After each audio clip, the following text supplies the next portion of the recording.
बिस्मिल्लाहिर्रहमानिर्रहीम। अस्सलामुअलैकुम व्यूवर्स, आप देख रहे हैं सिरात मुस्तकीम सऊदी न्यूज़ चैनल। आज 3 फरवरी 2023 है। आज की अहम तरीन ख़बरों का आगाज़ इस कुरानी आयत के तर्जुमे से किया जा रहा है। सूरह जुमा की आयत 9 में इरशाद बारी ताला है, ए ईमान वालो, जुमे के दिन नमाज की अजान दी जाए तो तुम अल्लाह के ज़िक्र की तरफ दौड़ो और ख़रीदो फ़रोख्त छोड़ दो, अगर तुम समझो तो ये तुम्हारे हक़ में बेहतर है। अल्लाह रब्बुल इज़्ज़त इन कुरानी आयात को समझकर इन पर मुकम्मल अमल करने की भी तौफ़ीक़ अता फ़रमाए, आमीन। दोस्तों, आज की वीडियो में काफ़ी अहम मालूमात हैं। वीडियो मुकम्मल देखिएगा, लाइक करके दीगर सोशल मीडिया चैनल्स के ज़रिए अपने जानने वालों से शेयर भी कीजिएगा। सऊदी पब्लिक ट्रांसपोर्ट अथॉरिटी के कायम मुकाम चेयरमैन डॉक्टर अलमरी बिन मोहम्मद अलमरी ने जुमेरात को जद्दा में इलेक्ट्रिक बस का बाकायदा इफ्तिताह कर दिया है। सऊदी अरब में पहली बार इलेक्ट्रिक बस का तजर्बा जद्दा से किया जा रहा है। सऊदी खबरसां इदारों के मुताबिक पहली इलेक्ट्रिक बस की इफ्तिताही तकरीब में सऊदी पब्लिक ट्रांसपोर्ट अथॉरिटी के चेयरमैन खालिद अल हकीम भी मौजूद थे। सऊदी अरब की जानिब से ये बेहतरीन इक़दामात हैं। सऊदी अरब में बाकायदा तौर पर इलेक्ट्रिक बस का इफ्तिताह कर दिया गया है। सऊदी पब्लिक ट्रांसपोर्ट अथॉरिटी ने कहा कि सऊदी हुकूमत की अव्वलीन तरजीह है कि 2030 तक कार्बन इखराज 25% तक कम कर दिया जाए। अथॉरिटी ने कहा कि इलेक्ट्रिक बस एक मरतबा चार्ज होने के बाद 300 किलोमीटर का सफ़र तय कर सकती है। दीगर इलेक्ट्रिक बसों के मुकाबले में बिजली 10% से भी कम खर्च करती है। बस का रूट बलद से अल खालदिया तक होगा, जो मदीना रोड से होती हुई शहजादा सऊद अल फैसल शाहरा से गुजरेगी, जबकि रास्ते में अल खालदिया, रोदा, अंदलस, रवेस, अल बगदादिया के इलाके इसी रास्ते में आएंगे। दीगर महलों के बाशिंदों को भी फ़ायदा पहुँचेगा। सऊदी अरब की हुकूमत की जानिब से अपनी आवाम को ये बेहतरीन सहूलत फराहम कर दी गई है। आने वाले दिनों में सऊदी अरब के दीगर इलाकों में भी बहुत जल्द ये इक़दामात देखने में आएंगे।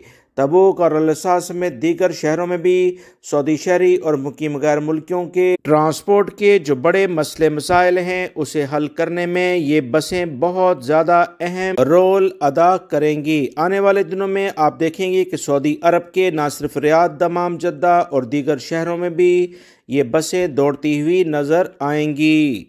मक्कातुल मुकरमा पुलिस ने परमिट के बगैर हजामा का पेशा इख्तियार करने वाले गैर मुल्की जोड़े को गिरफ्तार कर लिया है।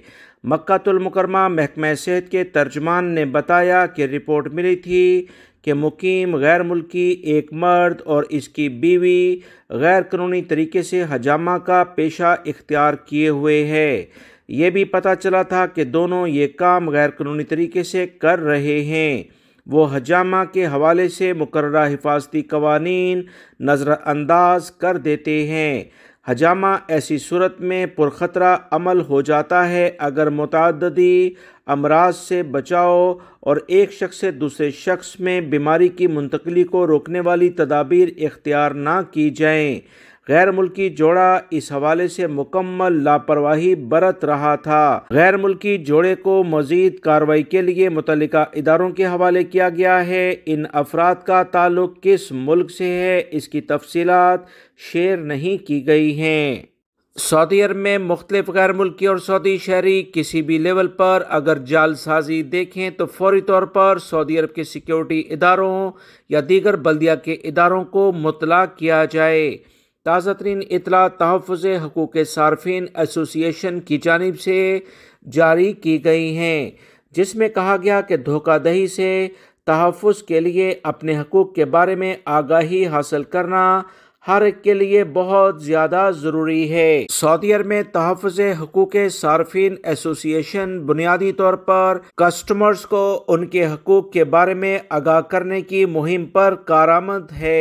इस अहम एसोसिएशन का बुनियादी मकसद है कि किन सूरतों में और किस तरह जाली सामान की खरीदारी से बचा जा सकता है। एक कस्टमर ने एसोसिएशन से ट्विटर अकाउंट पर पूछा कि इसने कारोबारी मरकज़ से परफ्यूम ख़रीदा بعد میں پتہ چلا کہ وہ غیر معیاری تھا۔ مزید تحقیقات سے پتہ چلا کہ پرفیوم میں ملاوٹ تھی، جس کی بنیاد پر کسٹمر کو کافی زیادہ مالی نقصان پہنچا ہے۔ ایسوسی ایشن کی جانب سے کہا گیا کہ 4 صورتوں میں سامان ملاوٹی مانا جائے گا۔ ان میں سے ایک صورت یہ ہے کہ اصلی سامان میں تبدیلی کر دی جائے یا کوئی گڑبڑ کی گئی ہو، جس سے سامان کی جو ویلیو ہے وہ ختم ہو جاتی ہے۔ سامان کی شکل یا اس کی ترکیب، عناصر، وزن میں کوئی اضافہ کیا گیا ہو، ایسی صورت میں بھی سامان جعلی مانا جائے گا۔ جبکہ ڈیٹا اور قابل استعمال تاریخ میں بھی تبدیلی کی جانے پر تمام کا تمام سامان ملاوٹی تصور کیا جائے گا، جو مملکت کے مقررہ قوانین کے سخت خلاف ورزی ہے۔ سعودی محکمہ شہری دفاع نے کہا کہ دمام کے صنعتی علاقے میں واقع بڑے گوداموں میں آگ لگنے کی بنا پر انہیں اطلاع دی گئی، جس پر متعلقہ ٹیمیں فوری طور پر جائے وقوع پر پہنچ گئیں اور آگ پر قابو پا لیا گیا ہے۔ محکمے نے کہا کہ آگ لگنے کا باعث کوئی جانی نقصان نہیں ہوا ہے۔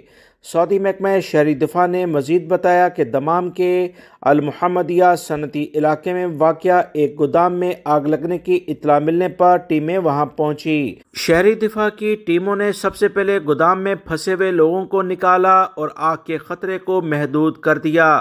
اس کے بعد جدید ترین ٹیکنالوجی استعمال کرتے ہوئے ریکارڈ وقت میں آگ پر قابو پا لیا گیا ہے۔ آگ کے اسباب کیا ہیں، اس بارے میں کوئی خاص معلومات شیئر نہیں کی گئیں، لہٰذا تمام غیر ملکی اور سعودی شہری ایسے واقعات جب ہوں تو خدا نخواستہ غیر ملکی افراد اگر اس سے متاثر ہوں گے تو سعودی عرب کے قوانین کے مطابق ان کی مکمل دیکھ بھال کرنا سعودی حکومت کی اولین ذمہ داری ہے۔